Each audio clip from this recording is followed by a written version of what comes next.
한국인들은 오랫동안 가장 일을 많이 하는 사람들로 인식되어 왔습니다.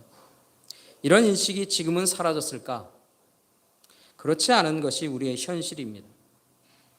그래서 우리에게 가장 중요하게 여겨지는 것들 중에 한 가지는 바로 쉼이라고 하는 것입니다. 쉼이 있는 삶, 쉼과 여유를 누릴 수 있는 그런 적당한 일과 노동, 이것이 오늘 현대 이 한국 사람들의 바람이고 소망이기도 합니다. 특별히 젊은 사람들은 이런 쉼에 대한 원함과 욕망이 더 크게 나타나고 있는 그런 현실이기도 하죠.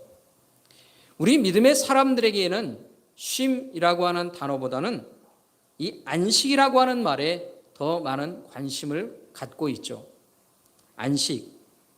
이 땅에서 잠시 쉬는 그 쉼이 아니라 영원한 쉼, 영원한 평안을 누리는 안식, 그것에 더 관심을 두고 있는 것입니다.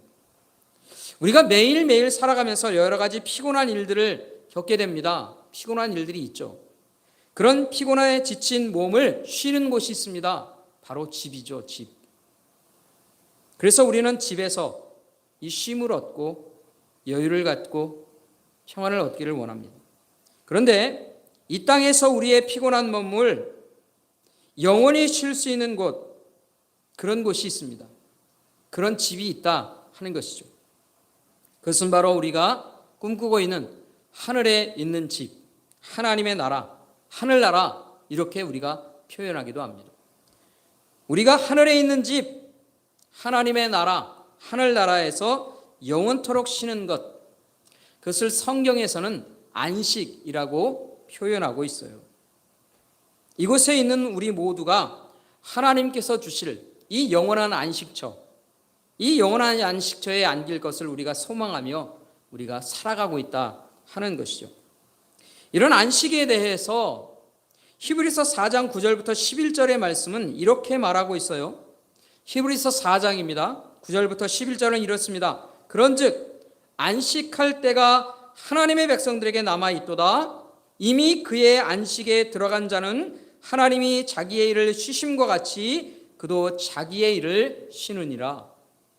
그러므로 우리가 저 안식에 들어가기를 힘쓸지니 이는 누구든지 저 순종하지 아니하는 본에 빠지지 않게 하려 함이라. 이렇게 말하고 있어요. 초대교회 성도들에게 했던 이 사도의 이 편지, 히브리서에서 우리의 안식에 대한 이야기들을 하고 있습니다. 믿음의 사람들은 하나님께서 주시는 그 안식을 바라보며 그 안식의 길을 따라가고 있는 거예요. 영원한 안식을 위해 올바른 하나님의 길을 따라 우리가 살아가야 한다 하는 것입니다. 이런 안식의 길을 벗어나지 않기 위해 우리는 애쓰고 힘쓰는 일이 우리에게 필요한 것입니다. 왜냐하면 안식이 아닌 헛된 길로 우리를 가르치거나 또는 헛된 길로 유혹하는 그런 유혹들이 있기 때문에 그런 것이에요. 우리가 안식할 곳, 그것을 바라보며 사는데 다른 헛된 유혹들이나 또는 헛된 가르침들이 이 안식처를 잘못 찾아가도록 그렇게 하는 일이 있다 하는 것이에요. 그래서 영원한 안식을 얻기 위해서 영혼들은 참된 안식을 얻기 위해 애쓰며 사는 일이 필요하다는 거예요. 믿음의 사람들도 성도들도 이런 애쓰는 일이 필요하다 하는 것입니다. 그리고 계속해서 히브리 저자가 말하고 있는 것이 4장 12절과 13절의 말씀인 거예요. 우리가 참 많이 기억하고 있는데 이 말씀의 의미가 무엇인지를 우리는 알아야 합니다. 이 말씀은요, 안식과 연결이 있는 거예요. 안식과 연결되어 있다는 것이. 12절 말씀은 이렇습니다. 히브리서 4장 12절입니다. 하나님의 말씀은 살아있고 활력이 있어 좌우의 날선 어떤 것보다 예리하여 혼과 영과 및 관절과 골수를 찔러 쪼개기까지 하며 또 마음의 생각과 뜻을 판단하나니 지으신 것이 하나도 그 앞에 나타나지 않음이 없고 우리의 결산을 받으실 이의 눈앞에 만물이 벌거벗은 것 같이 드러나느니라. 이 말씀이 무슨 안식과 연결되는 말씀입니까? 우리 그렇게 생각할 수 있어요. 이거는 성경에 대한 말씀만 하는 것이 아니냐? 우리가 본인이 그렇게 생각하죠. 그런데 이 말씀은 바로 안식과 연결되어 있어요. 안식을 향해서 가는 믿음의 사람들에게 유혹하는 일들이 있다는 거예요. 그래서 헛된 길로 가도록 우리를 헛된 가르침으로 이끄는 사람들이 있다는 거예요. 그래서 이 헛된 가르침과 헛된 유혹을 넘어가지 않도록 하기 위해 하나님이 우리에게 주신 것이 있어요. 그 바로 말씀이에요. 하나님의 말씀. 이 말씀을 우리에게 밝은 빛이 비춰지고 이 말씀을 통해서 우리가 깨달아 헛된 길이 무엇인가를 드러나게 합니다. 그래서 말씀의 빛으로 조명하여서 이게 우리가 가는 게 헛된 가르침의 길이구나, 또는 헛된 유혹의 길이구나, 이것을 알게 된다는 거예요. 그래서 이 말씀이 우리에게 가르쳐 주시는 그 유익을 따라서 우리는 그 말씀의 빛으로 인하여 온전한 길을 찾아가야 된다는 것이죠. 그래서 우리는 말씀을 사모하고 하나님의 말씀 앞에 온전히 서도록 애쓰고 힘쓰는 일이 필요하다는 것입니다. 우리 모두가 하나님의 말씀을 간절한 마음으로 사모하고 하나님의 말씀에 대한 열심으로 살아가는 우리가 될 수 있기를 간절히 소원합니다. 그래서 말씀이, 하나님의 말씀을 귀한 것으로 여기고 살아가야 하는 거예요. 그런데 안타까운 일이 있어요. 그것은 무엇인가 하면 우리가 하나님의 말씀 앞에 살려고 하는데 때때로 그 말씀을 잘 깨닫지 못하는 일이 있다는 거예요. 그게 쉽지가 않은 것이다. 왜 그럴까요? 왜 하나님의 말씀을 쉽게 깨닫지 못합니까? 우리의 연약함들이 있기 때문에 그런 것이에요. 인간이 가진 연약함이 있어요. 힘쓰고 애쓰며 사는데 말씀을 잘 깨닫지 못하는 인간의 부족함과 우리의 무지함이 있다 하는 것이죠. 이게 우리의 연약함입니다. 여러분, 오늘 본문에 보면 이런 연약함을 가진 사람이 등장하고 있어요. 그 사람이 누군가? 바로 27절에 소개하고 있는 사람입니다. 오늘 본문 27절 말씀에 소개하는 사람, 그 사람은 에디오피아 사람인데 이 에디오피아 여왕 간다게의 모든 국고를 맡고 있는 큰 권세를 가진 사람. 그런데 그 사람은 내시입니다. 성경에서 이 사람의 구체적인 이름이 밝혀지지 않고 있어요. 그 사람의 직업이, 지위가 내시다라고 하는 것만 얘기하고 있어요. 이 내시가 뭐 특별할 게 있을까? 우리는 그렇게 생각합니다. 역사 속에서 등장하는 내시는 별 볼 일 없는 사람처럼 여겨지고 있거든요.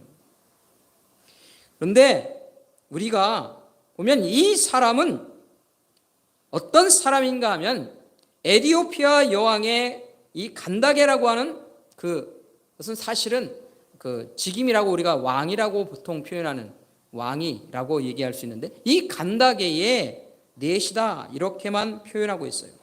그런데 오늘 본문에서 우리는 이 사람이 어떤 사람인가 몇 가지 정보를 통해서 그 사람의 됨됨이를 알게 됩니다.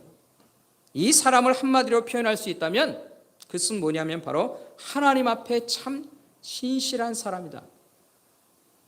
하나님을 참으로 경외할 줄 아는 사람이다 라고 하는 결론을 우리가 내리게 된다는 거예요. 우리가 그것을 어떻게 알 수 있습니까? 한 가지 좀 살펴볼 필요가 있습니다. 먼저 이 사람은 에디오피아 사람이다 이렇게 성경에서 말하고 있어요. 근데 성경에서 에디오피아 사람, 에디오피아가 어디입니까? 아프리카입니다. 아프리카. 에디오피아 사람이라고 말하지만 학자들에 의하면 이 당시 이곳에는요 메로에라고 하는 왕국이 있었습니다. 이 메로에라고 하는 그 왕국에 있는 그 여왕의 내시였다 그렇게 말하는 거예요. 이 메로에라고 하는 왕국은 지금의 수단과 에디오피아까지 넓게 이렇게 분포되어 있었던 그런 영토를 가지고 있었던 왕국이었어요. 그래서 참 큰 왕국이었다는 것이에요. 이 내시는 메로에 왕국에서부터 예루살렘까지 아주 먼 길을 오가고 있는 거예요. 여러분 지도에 볼 때에 여러분 지금 예루살렘이 보이십니까? 점처럼 보이실 거예요. 그러니까 이스라엘도 사실은 그 점 안에서 조금 더 클 뿐이에요. 그런데 그 에디오피아까지 거리가 얼마나 되는 것 같습니까? 굉장히 멉니다. 이건 몇 달을 걸려야 갈 수 있는 거리인 거예요. 그러니까 그 거리를 오고 간다 하는 것입니다. 왜 이 먼 거리를 오고 갑니까? 그 사람의 한 가지 원함은 뭐냐면 예루살렘 성전에 가서 예배하는 거예요. 하나님을 경배하고 예배하기 위해 이 먼 거리를 오고 가고 있다는 거예요. 그 사람 유대인입니까? 아닙니다. 유대인 아닙니다. 여러분, 우리가 하나님을 경외한다라고 하는 것을 드러낼 때에, 하나님을 경외함으로 섬긴다고 하는 것을 우리가 나타낼 때에 일반적으로 어떤 것으로 나타나게 됩니까? 헌신과 열정으로 나타나는 거예요. 내가 얼마나 열심을 내고 있는가, 내가 얼마나 헌신을 내고 있는가 하는 것은 내가 하나님을 경외함으로 섬긴다고 하는 것의 또 다른 모습이다 하는 것이에요. 이 내시가 하나님을 경외하는 마음을 가지고 있다 하는 것을 우리는 이 사람의 헌신과 열정을 통해서 보게 된다는 거예요. 몇 달씩이나 걸려서 예루살렘 성에 와서 예배를 드린다는 거예요. 대단한 겁니다. 이 사람이 하나님을 참으로 경외하고 있고 열심으로 하나님을 섬기는 사람이라는 거예요. 그런데 여러분, 이 사람의 열심, 그 열심만 있는 사람인가? 여러분 보세요. 이 내시가 하나님께 대한 열심을 가지고 어디로부터 왔습니까? 그가 이 열정이라고 하는 것, 이 열심이라고 하는 이 헌신이라고 하는 것이 어디로부터 온 것이겠느냐 하는 것이에요. 그것은 바로 그의 겸손함으로부터 나온 것이었어요. 겸손한 마음의 자세를 통해 하나님을 향한 열심을 가지고 있습니다. 왜 이 사람이 겸손한 사람이라고 말할 수 있습니까? 여러분, 이 사람이 이 메로의 왕국에서 어떤 위치를 차지하고 있는지를 살펴볼 필요가 있어요. 지도에 봐서도 알겠지만 메로의 왕국이 엄청나게 큰 거예요. 이 아프리카에서는 상당히 큰 왕국으로 위세를 떨치는 그런 왕국이었다는 거예요. 그런데 이 사람은 이 왕국에서 모든 국고를 책임지는 사람이었다. 이 사람이 이 왕국에서 얼마나 높은 위치에 있었는가 하는 것을 알게 됩니다. 여러분, 오늘 본문에 보니까 이 사람이 이 왕국에서부터 예루살렘으로 오고 갈 때에 뭘 타고 갑니까? 28절의 말씀에 보니까 그는 수레를 탔다 이렇게 말하고 있어요. 영어 성경에 보면 NASB에 보면 이걸 chariot이라고 표현하고 있어요. 이 chariot이라고 하는 것은 고대 전쟁에서 썼던 것을 말하는데 말이 이끄는 전차, 즉 병거라고 말하는 거예요. 병거를 타고 가고 있는 거예요. 이 병거는 돈이 많다고 해서 탈 수 있는 게 아닙니다. 장군이나 때로는 큰 권세를 가진 공직자가 탈 수 있는 게 이 바로 병거라고 해요. 그래서 그가 이 병거를 탔다라고 하는 말은 그가 참 권세 있는 사람이었다라고 하는 것을 증명해 주는 것이 됩니다. 그런데 그가 이런 권세를 가지고 있음에도 불구하고 먼 거리를 오고 가고 있어요. 그런데 여러분, 이 먼 거리를 오고 가면서 이 사람이 예루살렘에 왔다 할지라도 그는 성전 예배에 참여할 수가 없는 사람이에요. 왜 그런가? 그는 안타깝게도 유대인이 아닙니다. 이방인이다 하는 것이죠. 인종적으로는 흑인이다. 이렇게 말할 수 있는 것이죠. 그러니까 이 이방인들은 성전 예배에 직접 참여할 수가 없어요. 뿐만 아니라 그는 몸에 어떤 핸디캡이 있습니까? 어떤 문제가 있습니까? 내시입니다. 그렇기 때문에 이 성전 예배에 참여할 수가 없어요. 그는 높은 지위를 가지고 있고 많은 권세를 가지고 있고 엄청난 열심과 헌신을 가지고 있고 하나님 앞에 예배하지만 이 예배 가운데 직접 참여하지도 못하는 그런 상황 가운데 있다는. 그럼에도 불구하고 이 사람이 예루살렘 성전을 찾아서 하나님을 경배하려고 한다. 얼마나 하나님을 참으로 경외하는 자냐 하는 것이죠. 뿐만 아니라 그는 병가에 앉아서 뭘 하고 있습니까? 지금 성경에 보니까 성경 두루마리 읽고 있어요. 하나님의 말씀을 얼마나 간절히 사모하고 있는가를 알게 됩니다. 그런데 안타까운 것은 그가 이사야 선지자의 글을 읽고 있었지만 그 의미를 분명히 잘 깨달아 알 수가 없어요. 안타깝지만 이것이 인간이 가진 한계이고 현실이다라고 하는 것입니다. 그런데 하나님께서는 이런 내시에게 긍휼을 베푸시는 거예요. 그래서 복음을 듣게 하시는 것이 오늘 본문의 말씀입니다. 우리 26절부터 28절의 말씀에 보면 우리 같이 한번 읽어보도록 하겠습니다. 26절부터 28절의 말씀 우리 같이 한번 읽어보겠습니다. 함께합니다. 시작. 주의 사자가 빌립에게 말하여 이르되 일어나서 남쪽으로 향하여 예루살렘에서 가다로 내려가는 길까지 가라 하니 그 길은 광야라. 일어나 가서 보니 에디오피아 사람 곧 에디오피아 여왕 간다게의 모든 국고를 맡은 관리인 네시가 예배하러 예루살렘에 왔다가 돌아가는데 수레를 타고 선지자 이사야의 글을 읽더니 읽고 있었어요. 주의 사자 즉 성령께서 빌립에게 가사로 내려가는 길까지 내려가라 그렇게 말씀하셨습니다. 이 빌립이 하나님의 말씀을 들었는데 이제 어떤 일이 일어나는지 누구를 만나는지 알 수가 있습니까? 없습니까? 모릅니다. 빌립은 아무것도 모르는 거예요. 그리고는 하나님의 말씀하시는 대로 그냥 밑으로 내려갈 뿐이에요. 가사로 내려가는 길로 내려가고 있을 뿐이다 하는 것입니다. 뭘 알려주고 있는 것입니까? 이 말씀이 이 내시 그리고 빌립의 만남에 대해서 모든 것들을 다 하나님이 주관하고 계시다는 거예요. 하나님이 계획하시고 하나님이 이끌어 가시고 있다는 것입니다. 그래서 모든 것이 하나님의 주관하심 속에서 이 모든 일이 일어납니다. 만남도 일어나고 있다는 거예요. 빌립과 네시가 만나는 때 이 네시는 무엇을 하고 있었습니까? 이사야 53장을 읽고 있었어요. 이사야서를 읽고 있다 했지만 이사야서 53장의 이야기를 지금 오늘 본문에서 하고 있는 거예요. 여러분, 왜 네시는 이사야 53장을 읽었을까요? 수많은 성경의 이야기가 있는데 어떻게 53장의 이야기, 그 이야기를 거기서 읽고 있느냐 하는 것입니다. 이게 우연한 일일까요? 여러분, 성경에서는 우연한 일이 없는 거예요. 우연이 아니다 하는 것입니다. 하나님께서 치밀한 계획 속에 모든 일이 이루어지도록 하고 계시다 하는 겁니다. 30절과 31절 말씀을 보면 이렇습니다. 빌립이 달려가서 선지자 이사야의 글 읽는 것을 듣고 말하되 읽는 것을 깨닫느냐? 대답하되 지도해 주는 사람이 없으니 어찌 깨달을 수 있느냐? 이 네시가 그렇게 말하는 거예요. 빌립을 청하여 수레에 올라 같이 앉으라 이렇게 초청하게 됩니다. 그래서 이 빌립이 이 사람에게 이것을 얘기하죠. 그래서 34절과 35절의 말씀은 이렇습니다. 그 네시가 빌립에게 말하되 청컨대 내가 묻노니 선지자가 이 말을 한 것이 누구를 가리킴이냐? 자기를 가리킴이냐? 타인을 가리킴이냐?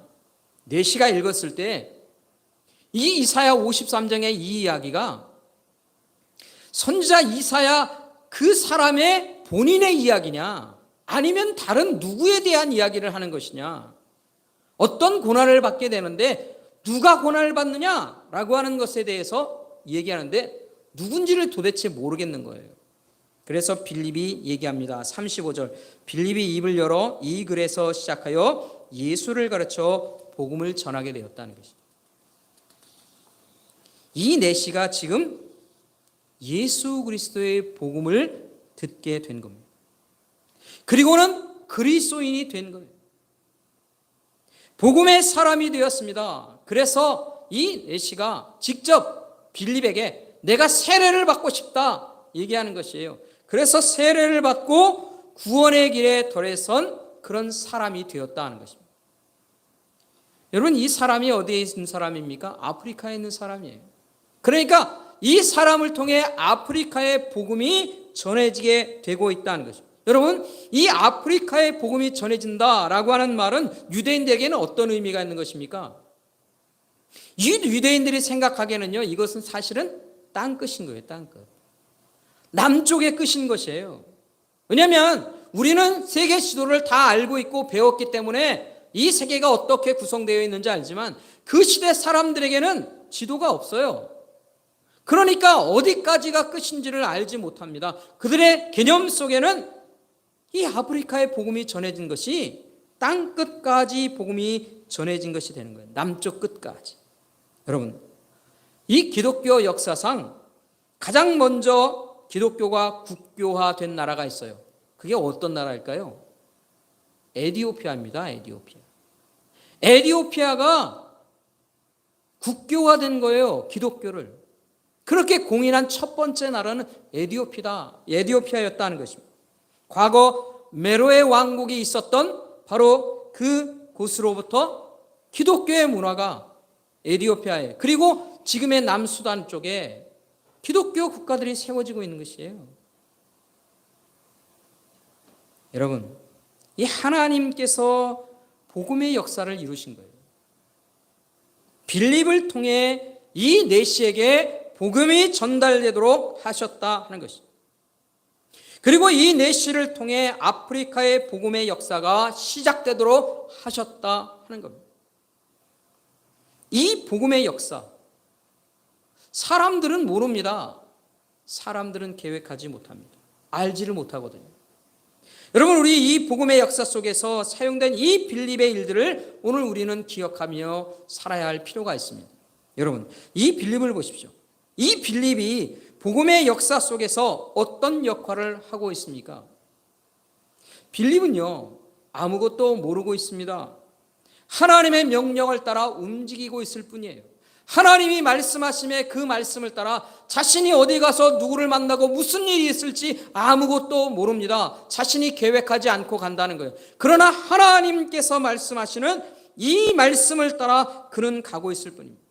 어떤 복음의 역사가 이루어질지를 알지 못하지만 그러나 성령의 지시를 따라 가는 것뿐이에요. 성실하게 순종하며 하나님의 길을 가고 있다는 것이에요. 사랑하는 성도 여러분, 이것이 하나님의 사람들, 믿음의 사람들의 일이 아닌가를 우리는 생각해야 합니다. 오늘 이 시대에도 하나님께서는 복음의 역사들을 이뤄가시고 계시는 줄 믿습니다. 그렇습니까? 우리가 알지 못할 뿐입니다. 우리가 보지 못할 뿐이에요. 우리가 인식하지 못할 뿐입니다. 하나님께서는 지금도 하나님의 복음의 역사를 세계 온 곳에 죽어가는 영혼들을 향해 이 복음의 생명의 복음을 전하는 일들을 지금도 이루어가고 계시다 하는 것입니다. 여러분, 그것으로 인해 우리가 이곳에 서 있게 된 거예요. 하나님께서 그 복음의 역사의 일들을 이루셨기 때문에 하나님께서는 예수 그리스도의 복음으로 생명을 살리는 일들을 지금도 이루어가고 계십니다. 복음을 통해 생명을 살리고 구원하는 일, 그 일은 전적으로 하나님의 주관하심 속에 이루어지는 일이다 하는 것입니다. 그래서 우리는요, 우리가 어떤 사람에게 복음을 전하고 그가 구원을 얻게 되는 것까지를 볼 때 그것으로 인해서 우리는 자랑하거나 자랑하려고 해서는 안 된다는 것이죠. 여러분, 우리가 모든 것들을 다 주관하고 있는 것이 아니기 때문에 그런 것입니다. 그렇게 생각할 때 우리는 이렇게 생각할 수 있어요. 그래요? 그러면 하나님이 다 하시는 것이네요? 우리가 할 일은 없는 것 아닙니까? 우리가 그렇게 우리 마음속에 생각이 들 수도 있어요. 그래서 우리는 하나님께서 하실 것만 생각하고 손 놓고 그냥 뒷짐지고 있으면 되는 것일까요? 하나님이 주관하시니까, 하나님이 주관자시니까 우리는 아무것도 할 일 없이 그냥 기다리고 있으면 되는 것 아니냐? 우리는 그렇게 생각할 수 있습니다. 여러분, 복음의 역사, 이 복음의 역사가 하나님의 주관하심 속에 있다는 이 말은 우리가 아무것도 하지 않고 그냥 있어야만 된다는 얘기가 아닌 것이죠. 하나님께서 복음의 주관자가 되신다라고 하는 것은 이 복음으로 인하여서 구원 얻는 일들을 하나님이 계획하시고 계시다는 것이에요. 우리의 뜻과 우리의 계획이 아니라 하나님의 계획 속에 이루어지는 일이다 라고 하는 의미가 담겨 있을 뿐입니다. 우리가 아무것도 하지 않아도 된다, 그런 의미가 아닌 것이죠. 우리가 사실은 모르고 있는 것입니다. 그래서 주님의 주관하심을 우리는 의지할 뿐이에요. 그러나 우리는 소망해야 하는 것이에요. 이 복음의 역사가 계속해서 이루어질 것이고 하나님이 복음의 역사를 이뤄가시는 일에 하나님의 사람들이 필요하다는 것이에요. 이 빌립과 같은 사람들이 필요하다 하는 것입니다. 그래서 이 복음의 역사는 하나님께서 우리가 다 알지 못하지만 우리를 통해서 하나님이 이루어 가실 거예요. 우리는 이 복음의 역사가 어떻게 어떤 사람에게 이루어질지 알지 못하지만 그래도 하나님께서 일하실 것이다. 그러기에 우리는 그 기대감과 소망을 가지고 하나님 바라보면서 살아 있어야 합니다. 그리고 우리가 감당해야 할 일이 있어요. 무엇입니까? 우리가 해야 할 일이 있는 거예요. 하나님께서 내게 맡겨주신 일이 있는 거예요. 성령께서 빌립에게 말씀하셨던 것처럼 우리에게도 말씀하시는 겁니다. 우리를 통해 하시는 일이 있어요. 이 시대에도 복음을 위해 우리가 해야 할 일이 있는 것입니다. 우리는 입 다물고 아무것도 안 하고 있는 것이 아니라 하나님이 성령께서 우리에게 말씀하실 때 내가 복음의 일들을 감당하는 영혼이 되게 해 주옵소서. 우리가 그것을 위해서 기도하며 내가 하나님의 말씀하시면 내가 순종하고 이 생명의 복음을 전하는 일을 감당하겠습니다. 그 역할을 성실함으로 감당하겠습니다. 우리는 그렇게 마음의 다짐을 가지고 살아야 하는 거예요. 그리고 하나님께서 우리에게 말씀을 주실 때, 우리의 마음속에 말씀하실 때 우리는 복음의 증거자의 역할을 감당해야 합니다. 내가 어떻게 복음을 전할까? 내가 어떻게 복음을 전하는 사람으로 살아갈 수 있을까? 내가 어떻게 복음을 증거한 자로 준비하며 살아가야 하는가? 우리는 그것을 우리의 마음속에 질문하며 살아야 합니다. 그리고 준비하며 사는 것입니다. 오늘도 우리 주님께서는 우리를 통해 이 생명의 복음이 전해지길 원하고 계세요. 그러면 나는 어떻게 해야 될까? 하나님, 내가 어떻게 주의 복음을 위해 쓰임받을 수 있을까요? 내가 무슨 일을 할 수 있을까요? 주님, 나를 어떻게 사용하길 원하십니까? 그래서 내가 만나는 사람들에게 이 생명의 복음을 어떻게 전할 수 있을까를 주님 앞에 묻고 우리가 복음을 전할 때는 성령 하나님 도와주옵소서. 성령 하나님, 내가 성령의 인도하심을 따라 이 복음의 역사 가운데 쓰임받는 사람이 되게 해 주옵소서.